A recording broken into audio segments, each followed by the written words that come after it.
2024년 12월 실리콘밸리의 새벽을 깨우는 긴급 호출이 떨어졌습니다. 샌프란시스코 34층 유리벽으로 둘러싸인 회의실에 엔비디아의 핵심 임원들이 속속 모여듭니다. 테이블 중앙을 차지한 건 따가운 속보였습니다. 삼성전자 독자 GPU 개발 성공. 단 6글자가 주는 중압감. 한 임원이 나직이 읊조립니다. 예상 시나리오보다 진행 속도가 훨씬 빠릅니다. 기술부사장의 깊은 탄식이 이어집니다. AMD의 아키텍처 도움 없이 홀로 서기에 성공했다는 사실을 믿기 힘들다는 눈치입니다. 회의실 공기는 순식간에 차갑게 얼어붙었습니다. 그 충격파는 12시간 뒤 대만으로 넘어갑니다. 신주 TSMC 본사 최상층 전략실. 긴급 소집된 임원들의 시선이 프로젝터 화면에 고정됩니다. 내용은 동일했습니다. 침묵을 깨고 한 임원이 테이블을 두드립니다. 삼성이 GPU까지 자체 생산한다면 파운드리, 메모리, GPU로 이어지는 풀 밸류 체인을 완성하는 겁니다. 전략실장의 분석은 냉철했습니다. 단순한 경쟁자가 아닙니다. 우리 고객사까지 위협할 포식자가 탄생한 겁니다. 반도체 제국의 마지막 퍼즐 조각이 맞춰졌으니까요. 지난 수십 년간 한국은 메모리 반도체 초격차라는 수식어를 지켰지만 늘 꼬리표가 따라붙었습니다. 메모리는 세계 인류인데 시스템 반도체는 약하다. 이제 그 서름을 씻어낼 순간이 왔습니다. 삼성이 AMD나 외부 기술 지원 없이 100% 순수 자체 기술로 GPU를 완성했기 때문입니다. 이것이 갖는 파괴력을 아십니까? 전 세계에서 GPU 아키텍처를 밑바닥부터 독자 개발할 수 있는 기업은 5손가락 안에 꼽습니다. 엔비디아, AMD, 인텔, 애플, 퀄컴, 그리고 이제 6번째 플레이어로 삼성전자가 이름을 올립니다. 쉽게 풀어주는 경제, 본론으로 들어갑니다. 우선 GPU가 무엇인지부터 명쾌하게 짚어드리겠습니다. 컴퓨터에는 두 가지 핵심 두뇌가 존재합니다. 첫 번째는 CPU, 중앙 처리 장치입니다. 유능한 비서 한 명이 일을 순서대로 처리하는 것과 같습니다. 매우 똑똑하지만 한 번에 한 가지 작업에 집중하죠. 두 번째는 GPU, 그래픽 처리 장치입니다. 개념이 완전히 다릅니다. 수천 명의 일꾼이 동시에 달려드는 겁니다. 한꺼번에 수만 가지 계산을 병렬로 처리하죠. 게임 그래픽이나 영상 편집이 주무되었지만 인공지능 시대가 개막하며 GPU의 위상은 완전히 달라졌습니다. 챗GPT 같은 거대 인공지능이 학습할 때 GPU는 선택이 아닌 필수입니다. 이미지 생성 AI 역시 GPU 없이는 구동조차 불가능합니다. 자율주행차에서는 눈과 뇌의 역할을 동시에 수행합니다. 이것이 엔비디아가 폭발적으로 성장하여 시가총액 세계 1위를 달성하고 3년 만에 주가가 10배나 뛴 이유입니다. 젠슨 황이 가죽 재킷을 입고 자신감 넘치는 미소를 짓는 데는 다 근거가 있었습니다. 문제는 이 GPU를 독자적으로 설계할 수 있는 기업이 극소수라는 점입니다. 삼성은 그동안 어떻게 버텼을까요? 빌려 썼습니다. 갤럭시 스마트폰의 두뇌인 엑시노스 칩, 다들 아시죠? 그 안에 탑재된 GPU는 삼성의 온전한 창작물이 아니었습니다. 영국 기업의 기술을 빌리거나 미국의 AMD와 라이선스 계약을 맺어 해결했습니다. 쉽게 말해 설계도를 돈 주고 빌려온 셈입니다. 매년 천문학적인 로열티를 지불하면서요. 기술 기업 입장에서 이보다 답답한 상황은 없습니다. 세계 최고 수준의 반도체 공장, 즉 미슐랭 3스타 주방을 가지고 있으면서 정작 레시피는 남의 것을 써야 했던 뼈아픈 현실이었습니다. 반격은 2023년부터 시작됐습니다. 아주 은밀하고도 신속하게요. 미국 오스틴 삼성 반도체 연구소가 전초기지였습니다. 이곳에서 GPU 전문 인력을 블랙홀처럼 빨아들였습니다. 기본 연봉 수억 원은 물론 시니어급 인재에게는 스톡옵션을 포함해 10억 원 이상을 제시했습니다. AMD의 핵심 엔지니어들이 줄지어 삼성으로 넘어왔습니다. 그 중에서도 상징적인 인물이 바로 존 메이필드, AMD 부사장 출신입니다. GPU 업계에서는 전설로 통하는 인물이죠. 그가 삼성에 합류하자 업계가 술렁였습니다. 삼성이 진짜 칼을 갈았구나. 독자 노선을 걷겠구나. 그리고 2년의 시간이 흘러 2024년 12월 결실을 맺었습니다. 삼성전자가 공식 선언합니다. 엑시노스 2600 자체 설계 GPU 탑재 성공. 이것이 의미하는 바는 무엇일까요? 엑시노스 2600은 2026년 상반기 출시될 갤럭시 S26 시리즈의 심장입니다. 여기에 들어가는 GPU를 삼성이 직접 설계했다는 겁니다. 물론 과도기적 단계라 100% 독립은 아닙니다. 설계는 삼성이 주도했지만 기본 뼈대는 AMD의 것을 활용했습니다. 하지만 이것은 서막에 불과합니다. 진짜 승부수는 2027년에 나올 엑시노스 2800입니다. 이때부터는 아키텍처까지 삼성의 고유 기술로 대체됩니다. 설계도부터 기초 뼈대까지 전부 삼성의 DNA로 채워집니다. AMD에게 단 한 푼의 로열티도 줄 필요가 없는 기술 종속의 완전한 종말입니다. 왜 이토록 중요한 일일까요? 세 가지 결정적 이유가 있습니다. 첫째, 비용 구조의 혁신입니다. 삼성이 그동안 AMD나 ARM에게 지불한 비용이 얼마일까요? 구체적인 액수는 대외비지만 업계 추산 수천억 원에 달합니다. 이제 이 자금이 고스란히 삼성의 연구 개발비로 전환됩니다. 둘째, 최적화의 자유입니다. 남의 기술은 함부로 손댈 수 없습니다. 계약 조건에 묶여 있으니까요. 하지만 내 기술이라면 마음대로 뜯어고치고 개량할 수 있습니다. AI 연산에 특화하거나 전력 효율을 극한으로 끌어올리는 튜닝이 가능해집니다. 갤럭시만의 독보적인 기능을 구현할 수도 있습니다. 셋째, 확실한 차별화입니다. 경쟁사가 모방할 수 없는 고유의 무기가 생기는 겁니다. 애플이 M 시리즈 칩으로 맥북 생태계를 뒤집어 놓은 것과 같은 이치입니다. 하지만 삼성의 야망은 여기서 멈추지 않습니다. 삼성의 궁극적인 목표는 온디바이스 AI 생태계의 확장입니다. 온디바이스 AI 개념이 낯설다면 이렇게 이해해 보세요. 지금까지 AI는 구름 위, 즉 클라우드에서 놀았습니다. 여러분이 챗GPT에 질문을 던지면 그 데이터는 인터넷망을 타고 멀리 있는 서버로 날아갑니다. 거기서 계산을 마치고 다시 돌아오죠. 시간 지연이 발생하고 인터넷 연결이 필수적입니다. 하지만 온디바이스 AI는 다릅니다. 스마트폰이 자체적으로 생각하고 답합니다. 서버를 거치지 않습니다. 인터넷이 끊겨도 작동하고 속도는 비할 데 없이 빠르며 개인정보 유출 걱정도 없습니다. 단, 조건이 붙습니다. 기기 자체가 감당할 수 있는 강력한 GPU 성능이 필수입니다. 삼성이 GPU 독립의 사활을 건 진짜 이유가 바로 여기 있습니다. 삼성 시스템 LSI 사업부는 이미 독자 아키텍처 기반의 설계 검증을 마쳤습니다. 이 기술이 차세대 애플리케이션 프로세서에 통합됩니다. GPU 아키텍처를 자체 보유한 기업은 전 세계적으로도 극히 드뭅니다. 엔비디아, AMD, 퀄컴 정도가 고작이죠. 이제 삼성이 그 엘리트 클럽에 입성하는 겁니다. 현재는 AMD의 유산을 활용해 엑시노스 2600을 완성하며 가능성을 증명했습니다. 그러나 2027년 엑시노스 2800부터는 아키텍처 단계부터 완전한 메이드인 삼성이 됩니다. 외부 기술 의존도를 제로로 만들고 하드웨어와 소프트웨어를 삼성만의 방식으로 완벽하게 최적화하겠다는 선언입니다. 그렇다면 GPU 내재화는 왜 핵심일까요? AI 연산의 본질이 병렬 처리에 있기 때문입니다. 병렬 처리가 무엇인지 설거지를 예로 들어 아주 쉽게 설명해 드리겠습니다. 설거지 접시 100개를 혼자 처리하려면 1시간은 좋게 걸리겠죠. 하지만 친구 10명이 동시에 달라붙는다면 어떨까요? 단 6분이면 상황 종료입니다. 이게 바로 병렬 처리의 핵심이고 GPU는 이 작업을 수만 명의 인력이 동시에 수행하는 것과 같습니다. 동영상 편집부터 이미지 합성, 그리고 실시간 데이터 추론까지. 이제 스마트폰의 두뇌인 AP는 단순 연산을 넘어 생성형 AI라는 거대한 파도를 GPU를 통해 처리해내고 있습니다. GPU는 이제 NPU를 보조하는 AI 가속기의 심장이 되었습니다. 시중에 범용 GPU를 가져다 쓰면 당장 성능은 나오겠지만 전력 효율을 잡는 것과 소프트웨어 최적화에는 분명한 한계점이 존재합니다. 범용 제품은 수많은 기기와 파편화된 운영체제를 모두 만족시켜야 하는 태생적 짐을 지고 있기 때문입니다. 하지만 나만의 GPU를 직접 설계한다면 이야기가 달라집니다. 특정 워크로드에 딱 맞춰 군사를 뺄 수 있으니 전력 낭비는 막고 성능은 극대화할 수 있죠.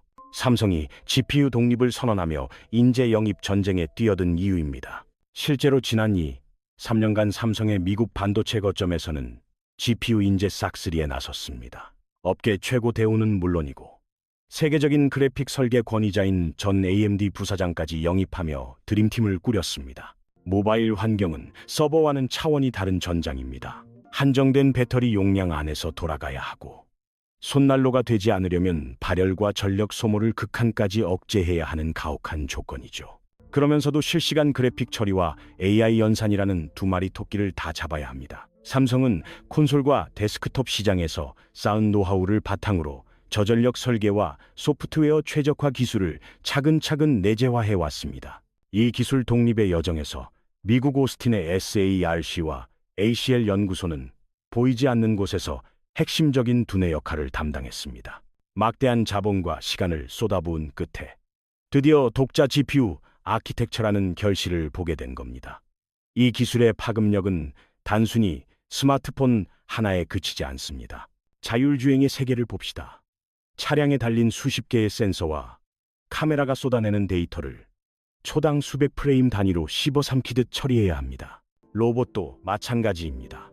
카메라로 들어오는 시각 정보를 즉각 인지하지 못하면 그 즉시 고철 덩어리가 됩니다. 이 영역에서 반도체는 단순한 부품이 아니라 생존을 결정하는 두뇌입니다. 삼성의 큰 그림은 AI 스마트폰을 기점으로 스마트 글라스, 휴머노이드 로봇까지 자체 GPU 생태계를 확장하는 것입니다. 나아가 이 기술력을 바탕으로 외부 기업의 칩을 만들어주는 주문형 반도체 사업까지 넘보고 있죠. 궁극적인 목표는 브로드컴이나 마벨 같은 시스템 반도체의 거인으로 성장하는 것입니다. 자, 그럼 여기서 화제의 중심인 엑시노스 2600 이야기를 좀 더 깊게 파보겠습니다. 지난 24일 삼성전자는 반도체 뉴스룸을 통해 탁월함의 증명이라는 슬로건을 내걸고 엑시노스 2600의 양산 소식을 알렸습니다. 이번 발표의 핵심 포인트는 딱 세 가지로 요약됩니다. 첫째, CPU 성능이 전작 대비 최대 39% 강력해졌습니다. 더 놀라운 건 AI 연산을 전담하는 NPU 성능이 무려 113%나 폭등했다는 점입니다. 둘째, 그동안 고질병으로 지적받던 발열을 잡기 위해 업계 최초로 히트패스 블록 신기술을 적용해 발열량을 16%나 낮췄습니다. 셋째, 이 모든 것이 꿈의 공정이라 불리는 이나노 GAA 공정에서 탄생했다는 사실입니다. 이건 실험실 데이터가 아닙니다. 글로벌 시장에서 수천만 대가 팔려나갈 상용 스마트폰에 이나노 공정이 실제로 적용되는 역사적인 첫 사례가 되는 셈입니다. 이나노가 얼마나 대단한지 감이 안 오실 겁니다. 1나노는 10억 분의 1미터입니다. 머리카락 굵기를 10만 조각으로 쪼갠 것보다 더 미세한 회로를 그려낸다는 뜻입니다. 숫자가 작아질수록 기술 난이도는 기하급수적으로 올라갑니다. 이 이나노의 핵심 열쇠가 바로 GAA 기술입니다. 게이트 올 어라운드, 이름부터 어렵게 느껴지시죠? 아주 쉽게 풀어드리겠습니다. 기존 핀팻 구조가 전류의 통로를 삼면에서 감싸는 형태였다면 GAA는 이름 그대로 사면, 즉 위아래와 양옆까지 모든 방향에서 전류를 완벽하게 포위하는 구조입니다. 이렇게 되면 전류를 훨씬 정밀하게 통제할 수 있습니다. 새어나가는 전력을 막아 효율은 높이고 성능은 끌어올리는 거죠. 삼성은 3나노부터 이 방식을 과감하게 도입했습니다. 경쟁사 TSMC보다 한 발 앞선 승부수였죠. 당시에는 너무 무모한 도박 아니냐, 시기상조다라는 비판이 쏟아졌습니다. 하지만 그 뚝심 덕분에 삼성은 차세대 기술인 GAA에 대한 시행착오와 데이터를 누구보다 먼저 확보할 수 있었습니다. 이제 남은 건 수율, 즉 불량률과의 싸움입니다. 반도체 비즈니스에서 수율은 곧 수익성과 직결되는 생명줄입니다. 수율이 뭔지 빵집에 비유해 보겠습니다. 제빵사가 빵 100개를 구웠는데 타지 않고 제대로 된 빵이 90개 나왔다면 수율 90%입니다. 반도체도 똑같습니다. 웨이퍼라는 실리콘 원판 하나에서 칩을 수백 개 찍어내는데요. 그중 정상 작동하는 칩의 비율이 바로 수율입니다. TSMC는 최신 공정에서도 60에서 80%라는 안정적인 수치를 유지했지만 삼성은 한동안 30에서 40% 수준에서 고전했습니다. 이 격차는 뼈 아팠습니다. 수율이 낮다는 건 같은 비용을 들여도 팔 수 있는 물건이 적다는 뜻이니 칩 하나의 원가가 천정부지로 치솟게 됩니다. 가격 경쟁력을 잃으니 고객들은 냉정하게 등을 돌렸습니다. 엔비디아, 애플, 퀄컴 같은 큰 손들이 전부 보따리를 싸들고 TSMC로 떠나버렸죠. 그 결과 삼성 파운드리는 깊은 수렁에 빠졌습니다. 한 분기에만 적자가 3조 원에 달했고 시장에서는 이러다 파운드리 사업 접어야 하는 것 아니냐는 흉흉한 소문까지 돌았습니다. 보통 기업이었다면 백기를 들었을 상황입니다. 하지만 삼성은 달랐습니다. 위기 상황에서 오히려 투자의 고삐를 더 강하게 당겼습니다. 공정 개선에 수십조 원을 쏟아붓고 핵심 인력을 전면 재배치하며 로드맵을 처음부터 다시 짰습니다. TSMC를 기술로 넘어서겠다는 집념 하나로 버틴 겁니다. 급히 말리는 인내의 시간이 드디어 보상을 받기 시작했습니다. 2025년 7월 시장을 뒤흔든 핵폭탄급 뉴스가 터집니다. 삼성전자가 테슬라의 차세대 AI 칩 독점 생산 계약을 따낸 것입니다. 계약 규모만 무려 165억 달러, 우리 돈으로 22조 원이 넘는 초대형 잭팟입니다. 계약 기간도 8년이나 되는 장기 프로젝트죠. 하지만 금액보다 더 중요한 의미가 여기에 숨어 있습니다. 테슬라의 현행 모델인 AIO 칩은 TSMC가 만들고 있었습니다. 그런데 차기작인 AIO부터는 삼성이 전량 생산합니다. TSMC의 안방마님 같던 핵심 고객을 삼성이 기술력으로 뺏어온 사건입니다. 왜 일론 머스크는 삼성을 택했을까요? 그는 세계에서 가장 깐깐하고 계산적인 CEO 중 하나입니다. 기술적인 확신이 없다면 절대 도장을 찍지 않을 인물이죠. 머스크의 선택은 시장에 강력한 시그널을 보냈습니다. 이제 삼성의 공정 기술과 수율이 TSMC와 견주어도 손색이 없다. 이는 단순한 계약을 넘어 신뢰의 보증 수표가 되었습니다. 시장의 반응은 뜨거웠습니다. 독자 GPU 개발 소식과 테슬라 수주가 맞물리자 삼성전자 주가는 수직 상승했고 관망하던 외국인 투자자들이 다시 매수 버튼을 누르기 시작했습니다. 삼성이 메모리를 넘어 시스템 반도체에서도 진정한 홀로서기에 성공했다고 시장이 인정한 것입니다. 이는 SK 하이닉스의 선전과 맞물려 한국 반도체 산업 전체의 호재로 작용했습니다. HBM 시장 장악력에 삼성의 비메모리 부활까지 더해지자 한국 반도체의 겨울은 끝났다. 제2의 황금기가 온다는 낙관적인 보고서가 쏟아지기 시작했습니다. 증권가는 앞다퉈 목표 주가를 상향 조정했고 투자 심리는 다시 끌어오르고 있습니다. 이건 단순히 개별 기업의 호재가 아닙니다. 대한민국 반도체 산업의 패러다임이 바뀌고 있다는 신호탄입니다. 삼성의 전략은 이제 명확합니다. TSMC는 압도적이지만 그만큼 오만해졌고 비쌉니다. 최근에도 웨이퍼 가격을 10에서 20%나 올렸죠. 삼성은 바로 이 틈새를 파고듭니다. 경쟁사 대비 30% 저렴한 가격 경쟁력을 내세우고 미국 현지 생산이라는 카드를 제시합니다. 텍사스 테일러 공장이 가동되면 미국 빅테크 기업 입맛에 딱 맞출 수 있습니다. 고객사 입장에서도 콧대 높은 1등만 바라보는 것보다 확실한 대안이 있는 2등을 키우는 게 리스크 관리 차원에서 훨씬 유리합니다. 특히 미중 갈등으로 인한 지정학적 리스크가 커지는 상황에서 대만에만 의존하는 건 위험하죠. 애플, 퀄컴, 엔비디아가 다시 삼성에게 눈길을 주는 이유가 바로 여기에 있습니다.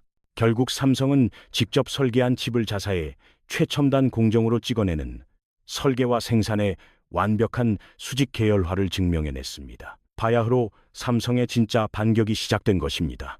현재 울트라 모델을 제외한 갤럭시 S26 전 라인업에 이 칩셋이 탑재될 것이 유력합니다.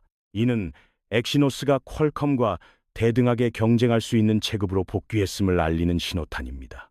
엑시노스 2600은 삼성 파운드리 사업의 흑자 전환을 앞당길 열쇠이자 최첨단 공정 기술을 입증해야 하는 가장 냉혹한 시험대이기도 합니다. 여기서 젠슨 황 이야기를 빼놓을 수 없겠죠. 그가 지난 2025년 10월 무려 15년 만에 한국을 공식 방문해 화제가 되었습니다.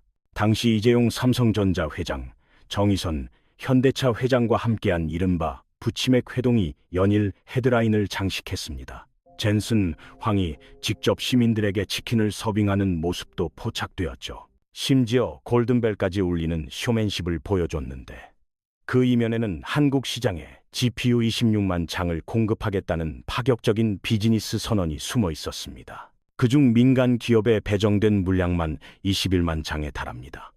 기업 한 곳당 약 5만 장씩 돌아가는 셈인데 이는 전례 없는 규모의 공동 투자 프로젝트입니다.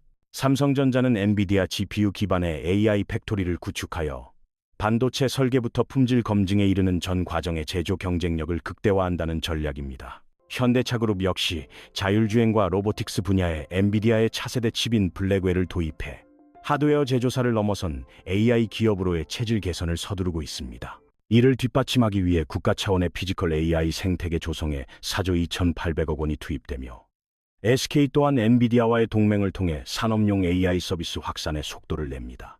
젠슨 황은 치킨 회동 당시 의미심장한 말을 남겼습니다. 엔비디아의 파트너십을 강조하면서도 이재용 회장을 향해 내 친구라며 개인적 친분을 부각한 것입니다. 굳이 우정을 강조한 배경은 무엇일까요? 업계 전문가들은 이를 단순한 덕담이 아닌 엔비디아의 다급한 속사정이 반영된 제스처로 해석합니다. 핵심은 엔비디아가 HBM 공급 부족에 시달리고 있다는 점입니다. HBM이 무엇인지, 일반 메모리와 어떤 차이가 있는지 간단히 짚어보겠습니다. 일반 메모리가 1차선 국도라면 HBM은 데이터를 한 번에 대량으로 수송하는 수십 층짜리 전용 고속도로 터널과 같습니다. 칩을 수직으로 16층, 20층씩 쌓아 올린 구조죠. 처리 속도가 기존 메모리 대비 10배 이상 빨라 AI 학습에 없어서는 안 될 존재입니다. 엔비디아 GPU 옆에 항상 HBM이 패키지로 붙어 있는 이유입니다. 전 세계 HBM 공급량의 거의 100%를 삼성과 SK 하이닉스가 쥐고 있습니다. 젠슨 황이 치킨을 들고 쇼맨십을 펼친 진짜 이유가 바로 여기에 있습니다.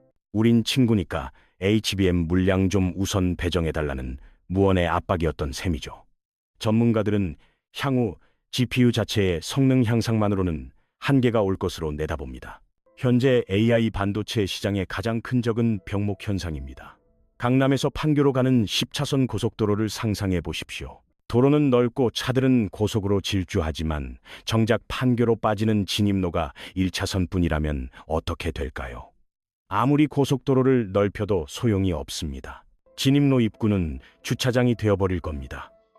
현재 GPU와 메모리의 관계가 딱 이렇습니다. GPU 코어를 10만 개, 100만 개로 늘려 연산 속도를 높여도 문제입니다. 메모리에서 데이터를 퍼나르는 속도가 느리면 아무리 빠른 GPU라도 데이터가 도착할 때까지 멍하니 대기해야 하는 비효율이 발생합니다. 그림 실력이 기막힌 화가가 있다고 칩시다. 붓질은 빛의 속도인데 옆에서 물감을 짜주는 조수의 손이 너무 느린 상황과 같습니다. 물감이 없으면 명화도 탄생할 수 없습니다. 전문가들은 2027년경이 되면 엔비디아가 이러한 구조적 한계를 절감하게 될 것이라 예측합니다. GPU만 개량해서는 답이 없다는 걸 깨닫고 HBM의 중요성에 더욱 집중하게 될 것입니다. 속도는 2배, 용량은 그 이상으로 커져야만 합니다. HBM4, HBM4부터는 데이터 통로인 차선을 1024개에서 2048개로 확장합니다. 물감통을 키우고 붓을 여러 개 쥐어주는 격인데 여기서 더 나아간 기술적 제안이 나옵니다. 아예 GPU의 연산 기능 일부를 HBM 내부로 이식하자는 아이디어입니다. 지금은 GPU가 메모리에 데이터 가져와라고 명령하면 메모리가 단순히 배달만 수행하지만 미래에는 HBM이 자체적으로 간단한 연산을 마친 뒤 가공된 결과값만 GPU에 전달하게 됩니다. 이렇게 되면 데이터 이동량이 획기적으로 줄어듭니다. 이해를 돕기 위해 비유를 들어보죠. HBM은 아파트, GPU는 백화점입니다. 지금은 우유 하나를 사려 해도 멀리 있는 백화점까지 가야 하는 구조입니다. 이동 시간도 길고 번거롭습니다. 하지만 아파트 단지 내에 편의점을 만든다면 어떨까요? 간단한 생필품은 단지 내에서 해결하니 굳이 백화점까지 갈 필요가 없어집니다. 이것이 바로 컴퓨팅 아키텍처의 혁명입니다. 과거 CPU가 제왕이고 메모리가 하인이었다면 이제는 힘의 균형이 재편되는 시기입니다. HBM이 연산의 중심에 서고 아주 복잡한 작업만 GPU에 외주를 주는 형태가 됩니다. 이 거대한 청사진이 2020년 출시될 HBM4부터 시작됩니다. 설계는 이미 완료되었습니다. 주목할 점은 HBM4가 고객 사별 맞춤형이라는 것입니다. 엔비디아용, AMD용, 구글 TPU용 칩이 모두 다르게 제작됩니다. GPU의 기능을 메모리에 심어야 하니 각 회사의 칩 구조와 소프트웨어에 맞춰 최적화된 설계가 필요하기 때문입니다. 엔비디아의 소프트웨어 생태계인 쿠다와 HBM4가 유기적으로 연동되어야 하므로 반도체의 바닥 기초인 베이스 다이, 설계 단계부터 IP를 공유하고 협업해야 합니다. 업종 간 경계가 무너지는 것입니다. 이제 메모리는 찍어내는 공산품이 아닙니다. 철저히 주문 제작되는, 마치 리미티드 에디션 슈퍼카와 같은 위상을 갖게 됩니다. 당연히 가격은 천정부지로 솟을 수밖에 없습니다. 명품 가방이 비싼 이유와 같죠. 용량과 속도 향상은 기본이고 커스터마이징까지 들어가니 부가가치가 폭등합니다. 메모리를 명품처럼 파는 시대가 온 겁니다. 여기서 핵심 변수는 HBM4의 기반이 되는 베이스 다이의 성능을 누가 얼마나 잘 뽑아내느냐입니다. 기존 메모리 공정만으로는 한계가 있어 최신 파운드리 공정이 필수적입니다. 현재 TSMC가 이 분야를 주도하고 있는데 파운드리가 없는 SK 하이닉스에겐 치명적인 약점입니다. 결국 SK는 베이스 다이 생산을 TSMC에 맡기고 자신들은 메모리 적층에만 집중해야 합니다. 이는 자칫하면 주도권을 뺏길 수 있는 위험한 공생입니다. 너희는 메모리나 납품에, 핵심 설계는 우리가 한다라는 식의 하청업체로 전락할 우려가 있습니다. 바로 이 지점에서 삼성전자의 진가가 드러납니다. 삼성은 파운드리와 메모리 사업부를 모두 보유하고 독자적인 GPU 개발 경험까지 갖춘 유일한 기업입니다. 토털 솔루션 제공이 가능하다는 뜻입니다. 구글이나 AMD가 주문만 하면 베이스 다이 생산부터 HBM 적층, GPU 최적화, 패키징까지 한 번에 끝내줍니다. 경쟁사가 넘볼 수 없는 효율성입니다. 이것이 TSMC와의 결정적인 차별점입니다. TSMC는 태생적으로 파운드리 전문 기업이라 이 모델을 흉내낼 수 없습니다. 그들은 자체 메모리 기술도 GPU 설계 능력도 없습니다. 남이 설계해준 도면대로 칩을 잘 만들어주는 것이 강점이지만 동시에 명확한 한계이기도 합니다. 삼성처럼 설계부터 제조, 패키징까지 원스톱으로 해결해 줄 수 없다는 얘기입니다. 그리고 무엇보다 중요한 건 역시 HBM입니다. AI 시대에 GPU만큼이나 HBM이 중요하다는 건 상식이 되었습니다. 하지만 TSMC는 HBM을 만들 기술도 생산할 공장도 전혀 없는 상태입니다. 전 세계 HBM 시장, 사실상 삼성전자와 SK 하이닉스가 95% 이상을 장악하고 있죠. TSMC가 파운드리 제왕이라 불려도 결국 HBM 없으면 껍데기뿐이라 한국 기업에 손을 내밀 수밖에 없는 형국입니다. AI 칩 완제품을 뽑아내려면 한국과의 동맹은 선택이 아닌 필수입니다. 여기서 삼성의 진가가 드러나죠. 파운드리 공장에 HBM 생산 라인까지 없는 게 없습니다. 여기에 방점을 찍는 소식, 바로 독자 GPU 개발입니다. 고객사 입장에서 계산기를 두드려 볼까요? 한 곳에 턴키로 맡기면 개발 속도는 빨라지고 최적화는 끝내주며 비용까지 절감되는데 마다할 이유가 없죠. 이건 TSMC가 죽었다 깨어나도 흉내낼 수 없는 삼성만의 필살기입니다. 삼성이 무려 1,300조 원이라는 천문학적인 금액을 베팅하며 승부수를 띄운 진짜 이유가 바로 여기에 있습니다. 메모리부터 파운드리, GPU, 패키징까지 한 지붕 아래서 다 해내는 유일무이한 기업, 완벽한 수직 계열화의 탄생이죠. 자, 그럼 엔비디아 입장은 어떨까요? 예전엔 GPU 설계만 잘하면 장땡이었습니다. HBM은 한국 형님들에게 사오고 제조는 TSMC에 맡기면 그만이었습니다. 하지만 판이 뒤집히고 있습니다. 삼성이 GPU 시장에 뛰어드는 순간 단순 파트너가 아닌 잠재적 경쟁자가 됩니다. 삼성한테 HBM 좀 더 줘라고 말하기 껄끄러워지는 거죠. 우리도 칩 만드는데 물량 조절 좀 해야겠네.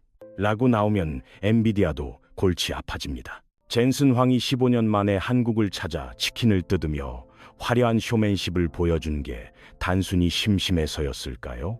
다 철저한 계산이 깔린 행동이었습니다. TSMC 상황도 지켜봐야 합니다. 삼성이 이나노 공정 수율을 잡고 테슬라 같은 거물을 고객으로 유치하면서 맹추격 중이거든요. 물론 현재 스코어는 TSMC가 압도적인 건 사실입니다. 하지만 바람의 방향이 바뀌었습니다. 삼성이 턱 밑까지 쫓아오니 TSMC 경영진도 식은땀이 흐를 수밖에 없는 상황입니다. 결정적 차이는 토탈 솔루션 능력입니다. 독자 GPU까지 갖춘 삼성과 달리 TSMC는 파운드리 외길입니다. 메모리도 설계도 없는 오직 제조 원툴이라는 거죠. 이게 전문성이라는 장점도 되지만 확장성 면에선 명확한 한계입니다. 반면 삼성 파운드리 사업부의 붉은색 적자 그래프는 빠르게 줄어들고 있습니다. 한때 분기에만 3조 원을 까먹는다던 적자 폭이 이제는 수천억 원대까지 쪼그라들었다는 분석이 지배적입니다. 여기에 테슬라를 포함한 빅테크 수주 물량이 실적에 찍히기 시작하면 흑자 전환은 시간 문제라는 얘기가 돌고 있습니다. 본업인 메모리 쪽도 다시 활기를 되찾았고요. HBM 공급 확대와 차세대 HBM4 준비. 여기서 나오는 막대한 이익이 시스템 반도체 투자의 실탄이 되어주고 있습니다. 흩어졌던 퍼즐 조각들이 비로소 하나의 그림으로 맞춰지는 순간입니다. 2027년 독자 GPU 완성, 2나노 수율의 안정화, 테슬라 AI 칩 양산, 그리고 ASIC 사업의 확장까지. 이 타이밍이 삼성의 운명을 가를 분수령이 될 겁니다. 당장 TSMC를 넘어설 수 있을까요? 그건 신의 영역입니다. 하지만 핵심은 삼성전자가 다시 링 위로 올라와 제대로 된 펀치를 날리기 시작했다는 점입니다. 반도체 파는 기술을 넘어 시간과 신뢰의 전장입니다. 한때 신뢰를 잃었던 삼성이 지금 가장 험난하고 고통스러운 길을 자처하고 나섰습니다. 자체 GPU 개발, 2나노 올인, 미국 생산 기지 건설까지. 하나라도 미끄러지면 치명상이지만 성공한다면 판 전체를 뒤집는 거대한 도박입니다. 이 시점에서 대한민국은 무엇을 준비해야 할까요? 지금이 골든타임입니다. AI 시대 개막과 함께 반도체 수요가 쓰나미처럼 밀려오고 있으니까요. GPU는 엔비디아가 꽉 잡고 있지만 그 심장인 HBM은 한국이 틀어지고 있습니다. 파운드리는 TSMC가 왕좌에 있지만 삼성이 무섭게 치고 올라오는 중입니다. 여기에 삼성표 GPU까지 가세하면 게임의 룰이 바뀝니다. 정부도 뒷짐지고 있을 때가 아닙니다. 반도체, 랜디 예산을 화끈하게 쏟아부어야 합니다.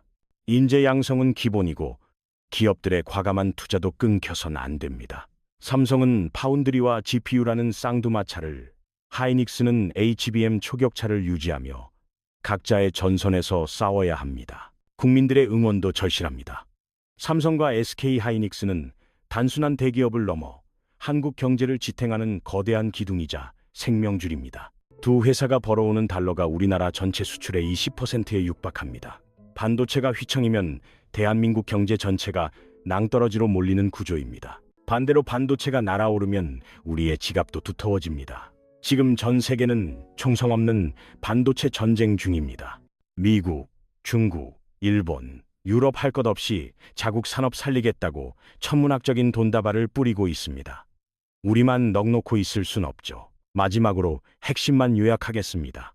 삼성전자가 독자 GPU 개발에 깃발을 꽂았습니다. 2026년 엑시노스 2600에는 삼성 설계 GPU가, 2027년 엑시노스 2800부터는 아키텍처까지 싹 다 바꾼 삼성만의 기술이 탑재됩니다. 이게 왜 대박이냐고요?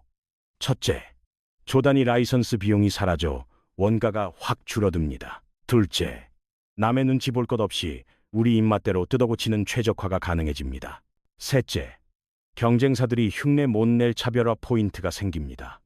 넷째, 주문형 반도체인 ASIC 시장까지 넘볼 수 있는 교두보가 마련됩니다. 다섯째, HBM과의 시너지가 폭발합니다. 파운드리부터 메모리, GPU, 패키징까지 삼성이 다 해먹는 진정한 토탈 솔루션의 완성입니다. 엔비디아가 긴장하는 이유가 바로 이거죠. 파트너였던 삼성이 강력한 적수로 돌변했으니까요. HBM 공급망에도 비상등이 켜질 수 있습니다. TSMC 역시 안심할 수 없습니다. 삼성의 추격 속도가 예사롭지 않거든요. 격차는 좁혀지고 있습니다. 젠슨 황이 한국까지 날아와 치킨 먹방을 찍은 건 결국 한국 기업들의 비위를 맞춰야만 하는 절박함의 표현이었습니다. 전문가들의 전망은 냉정합니다. 앞으로 엔비디아의 콧대는 낮아질 수밖에 없습니다. GPU 설계 능력만으로는 한계에 부딪혔고 이제는 HBM이 권력이 되는 시대니까요. 모든 성능의 병목은 메모리에서 오는데 그 해결사가 바로 한국뿐입니다. 우리에겐 다시 없을 기회가 찾아왔습니다. 메모리 세계 재패, 파운드리 맹추격, 그리고 독자 GPU 성공까지 승리의 퍼즐은 거의 다 맞춰졌습니다. 향후 5년에서 10년, 이 기간이 대한민국의 미래를 결정짓습니다. 정부와 기업, 그리고 국민이 원팀으로 뭉쳐야 합니다. 대한민국이 명실상부한 반도체 최강국으로 우뚝 서는 그날을 기대하며 오늘 이야기는 여기서 마치겠습니다.